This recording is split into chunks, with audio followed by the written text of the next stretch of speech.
The police use a variety of procedures to verify that a suspect who has been taken into custody is in fact the correct person of interest. Pretrial identification procedures serve the dual functions of identifying suspects and providing evidence at the trial. The police generally use three procedures for the immediate identification of suspects. First, police use lineups, where a witness to a crime is shown several possible suspects at the police station for identification. Then there are show-ups, which occur only when one suspect is shown to the witness or victim. This is often at the scene of the crime and immediately following the quick arrest of a suspect. Also, police use photographic identification, where photographs of possible suspects are shown to the witness or victim.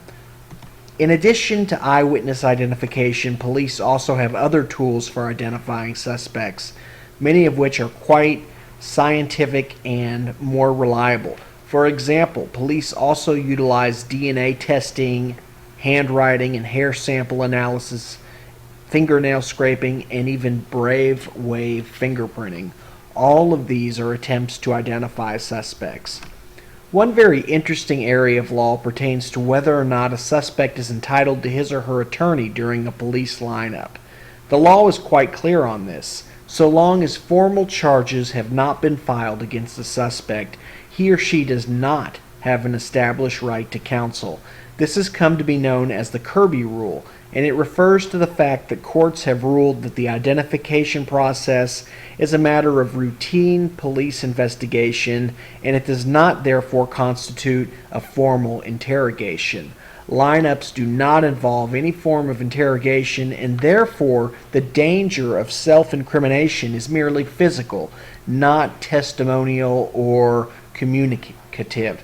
Generally speaking, the same rule of thumb applies for police show-ups. So long as a show-up or lineup is done prior to the filing of a formal charge, an attorney does not need to be present. Having said this, it is important to point out that some states require the presence of counsel for suspects at lineups, even if formal charges have not been filed. So state policy or local law will always prevail in this matter. According to the 1967 case, United States versus Wade, once an individual has been formally charged, the accused has a right to have his or her attorney present. In this case, the court held that there is a grave potential for prejudice, intentional or otherwise, in the pretrial lineup, which might be damaging at the trial. Because the presence of counsel can avert prejudice and ensure a meaningful confrontation at trial, the court reasoned that the lineup is a crucial stage of prosecution. So again, it is the filing of a formal charge that determines whether or not an individual will be afforded with an opportunity to have his or her attorney present during a police lineup.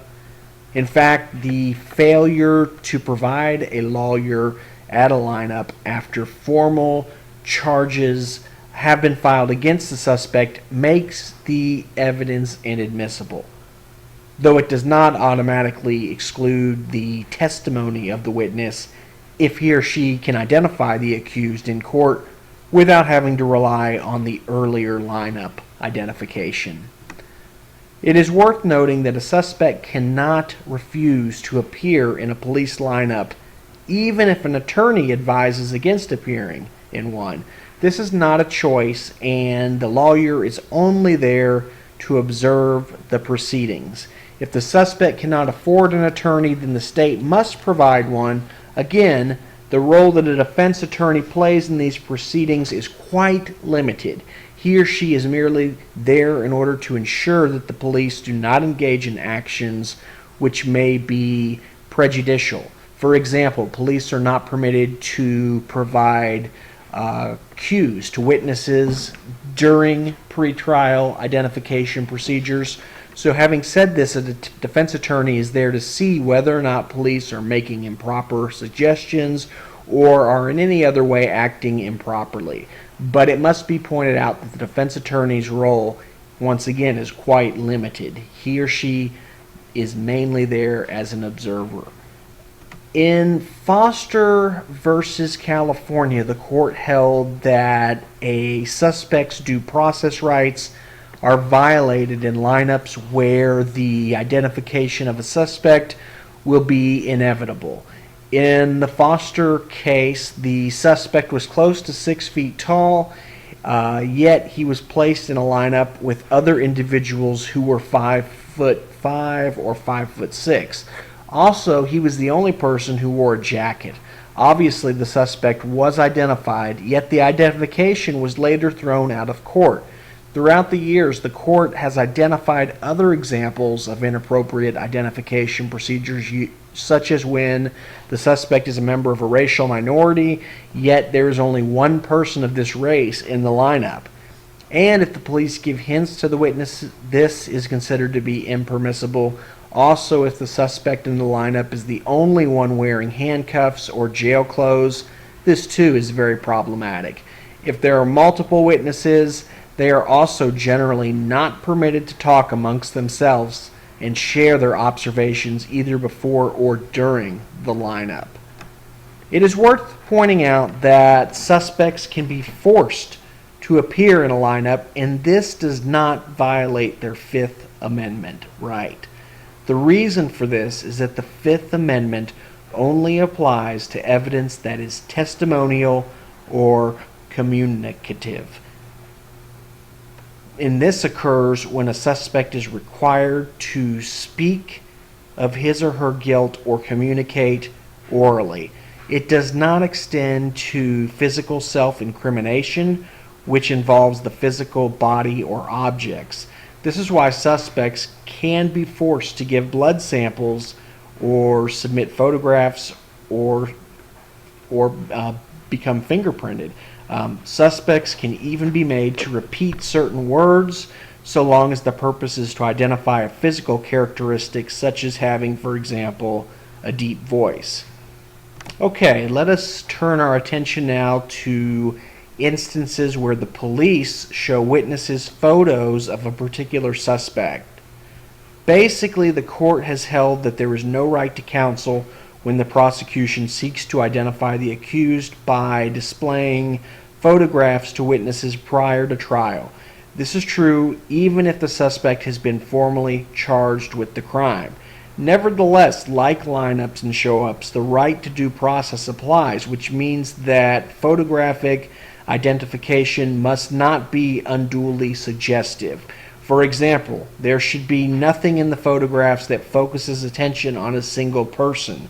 It is also worth mentioning that photographic identification does not involve any unreasonable search and seizure because no search or seizure takes place as long as the photographs are legally obtained. Also, there is no self-incrimination when photographs are shown because, as in the case of lineups and show-ups, the self-incrimination involved is real or physical, not testimonial or communicative. I think it is important to mention that all three of the forms of eyewitness identification which we have been discussing have actually raised some very serious concerns because of their proven unreliability in many cases. Eyewitness identification used to be considered probably the most damning piece of evidence against the suspect. However, various studies have shown that eyewitness identification is not always reliable, and that other forms of circumstantial evidence such as DNA or fingerprinting are more accurate in identifying suspects or proving guilt. Although DNA research goes back to the mid-19th century, it first gained prominence in England in the mid-1980s, and since then it has quickly caught the fancy of the law enforcement community, and prosecutors in the United States often prefer to have this in order to identify suspects. In contrast to the universal admissibility of DNA evidence, most courts refuse to admit the results of polygraph tests in either civil or criminal proceedings unless both parties agree to this. The reason for this is that polygraph examinations fail to conform to the Fry doctrine, which essentially states that before the results of scientific tests can be admissible, the procedures used must be sufficiently established to have gained general acceptance. Professors Jeffrey Walker and Craig Hemmons briefly discussed the Fry doctrine in their discussion of DNA evidence. Clearly, there are multiple means that police try to identify suspects, and these can range from fingerprinting to lineups to even dental examinations. For the purposes of this discussion, we can conclude that police typically, in most cases, enjoy discretion in this area so long as they do not act in a haphazard manner or go out of their way to violate basic due process rights of the accused. In the 21st century, there is no doubt that technology will continue to increase. For example, brain fingerprinting is a real-time psychophysiological assessment of a subject's response to stimuli in the forms of words or pictures presented on a computer monitor. I think it'll be quite interesting to see what the court does as technology allows police more opportunities to identify and investigate subjects of criminal investigations. Only time will tell what will happen as the future unfolds in this respect.